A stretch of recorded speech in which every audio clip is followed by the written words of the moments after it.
Hi everyone, this is our weekly blog, and what I'd like to talk about this week is something that plagues Chinese medical practitioners worldwide, especially in the West, and that's a lack of confidence about what they're doing.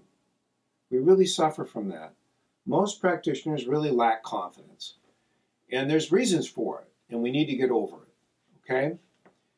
The first thing I would say, the first main reason, there's several, but the first main reason that we feel a lack of confidence is this energy model. This is killing us because there's no intellectual basis for it. There's no historical basis for it. It doesn't exist in the Neijing as an explanation for how the medicine works. It's simply made up by a Frenchman named Sully de Meuron. And we are repeating this stuff.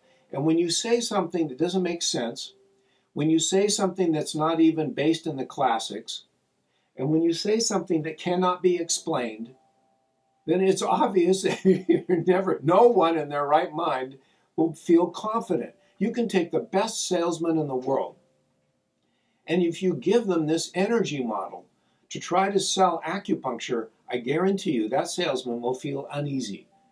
And the person they're trying to sell to will pick up on the uneasiness and they won't buy the product. You cannot tell people your shoulder feels better because I balanced the energy in your shoulder. You have no comeback. If they say, well, how does that work? Well, we have these energy meridians in the body. And by needling certain points, I've increased the energy into your shoulder. Well, how can you see that energy? No. Has anyone seen that energy? No. Can you show me these energy meridians? Well, actually, we can't. Well, then how do you know that's what's happening? Well, I don't really know exactly.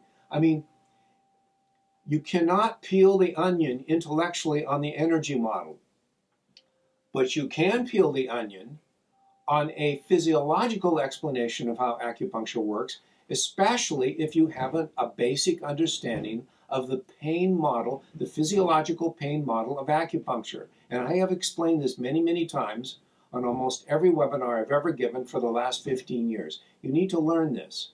You need to learn it and feel comfortable with it so that you can explain it. People don't need you to go into the weeds about how neurotransmitters work or the proprioceptive pathway or so forth. But what you need to say is the reason your shoulder gets better because the acupuncture is a vasodilatory method, technique, and it increases blood flow into the targeted area. The needles I put in you are targeting your shoulder. How does it work? Well, the needles stimulate the midbrain to do the vasodilation. Really? Yes. Your shoulder should have already been fixed by your own body a year ago. You shouldn't have been in pain for an entire year. Chronic pain is not natural to the human organism. And so the body has corrective mechanisms. And one of those mechanisms is if an area has been injured in any way, the brain will vasodilate the arteries feeding blood and nutrient into the damaged area so that the damaged body part can heal quickly. In your case, that mechanism is not working. That mechanism is conducted by the midbrain. I stuck needles in your body that share the same real estate in your midbrain and the cortex of your brain, the same real estate as your shoulder. I'm stimulating neural responses in the brain that are related to your shoulder.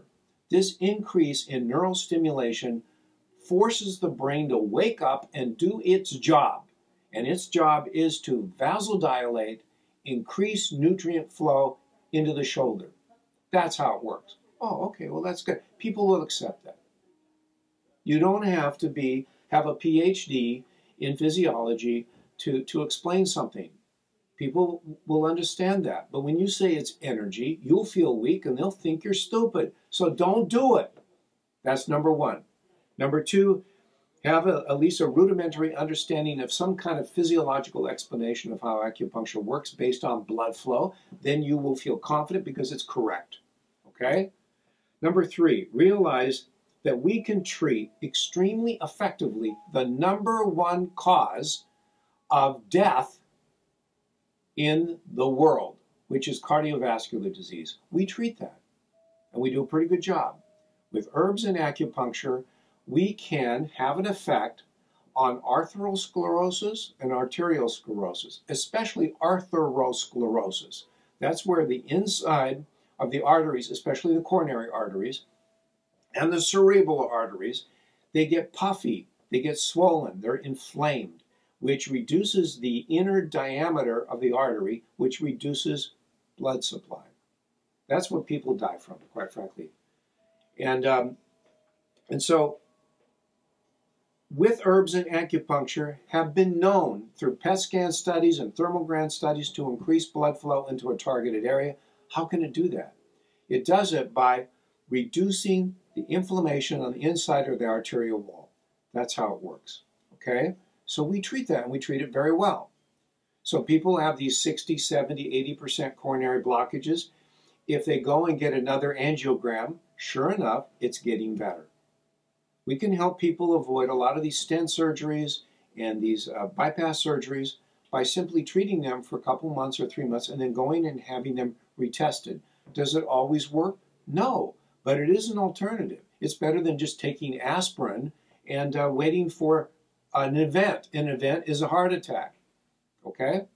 And heart disease just doesn't happen when you're 70 years old. It incubates your entire life. Did you know that atherosclerosis starts in childhood? And guess what body part it affects first? The aorta. Yeah, it does. It affects the aorta first in childhood. The aorta, inside of the aorta begins to swell and get puffy. And then it affects the coronary arteries and then the cerebral arteries. So that's the course. People start getting tired, short of breath, slight tightness in their chest. They go to the doctor. The treadmill, they don't fail the treadmill test so that the cardiologist says there's nothing wrong with you. Then they begin to have memory loss, and then they have a heart attack. Cardiovascular disease incubates and grows and develops slowly over time, and eventually it takes us out. We treat that. So that's something to feel very confident and very proud of, okay? We should also understand that chronic pain, about 90% of it is neuropathic in nature, which means people who have chronic pain, those people belong in an acupuncture clinic. We are the only method that treats neuropathic pain. Only about 10% of chronic pain is structural, meaning that people actually have a disc or a tumor or a bone spur or bone grinding right on top of a nerve where there's a direct neural impingement causing the pain. We cannot fix that. That's a surgical procedure. So if that's only 10% of the problem, what's 90% of the problem? There is nothing pushing on these people's sensory nerves. It's simply aggravated groups of nerves that are swollen, firing, throbbing, and the brain can't seem to figure out how to shut the problem down. Because we become neurologically deprived over time. We lose our sort of proprioceptive strength, our neural strength going into the midbrain. The signals into the midbrain and the cortex of the brain attenuate over time, and we just kind of lose the ability to release the body's own painkillers. This is called neuropathic pain, meaning the pain is in the nerve. And acupuncture treats that very well, especially DNA. DNA treats neuropathic pain because it doesn't treat the pain directly. It treats the problem, the real problem, which is the brain's inability to release the body's painkillers, which are called enkephalins, with a K. That enkephalin release will instantly stop pain, but the brain doesn't do it. Why doesn't the brain do it? Because the brain doesn't have a strong enough proprioceptive input. The proprioceptive pathway just becomes degraded over time. It becomes weak, malnourished due to poor circulation. The nerves become weak. They don't function very well anymore. You have these weak signals hitting the brain, and so the brain, if it's getting weak proprioceptive input, simply will not function properly. The brain won't release painkillers, and then we're stuck in chronic pain cycles. We should be very proud that we treat that stuff very, very well. Okay? And then I think the last thing, too, we have the right approach to weight loss. We know that eating protein and fat and minimizing the amount of carbohydrates you eat is the ticket to health weight loss, vitality, and staying out of a doctor's office. Our instruction of what to do is the opposite of what the MDs are doing. And that's good because the MDs have turned everybody into a diabetic by telling them not to eat meat, not to eat fat, and the only thing left, carbohydrates, which are sugar. Sugar causes constant insulin release from the pancreas until our cells do not respond to it anymore, and consequently we're diabetic. We have the right understanding about food, and it's based in antiquity, and it works. So for these reasons, there's no real reason to be insecure about what you're doing. It's just that we were not given this kind of information through our schooling.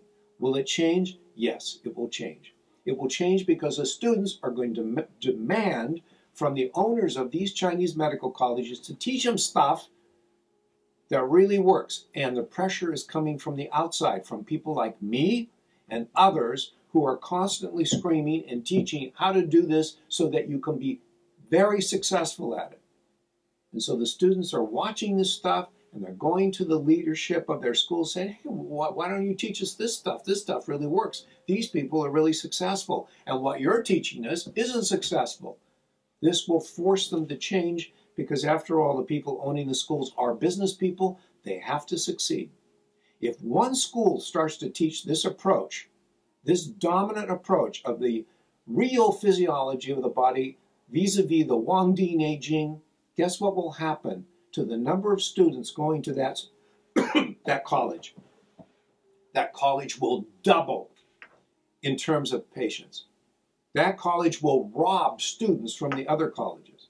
And in order for the other colleges doing poke and pray and this energy nonsense, those schools will be forced to change. Otherwise, those schools will simply go bankrupt.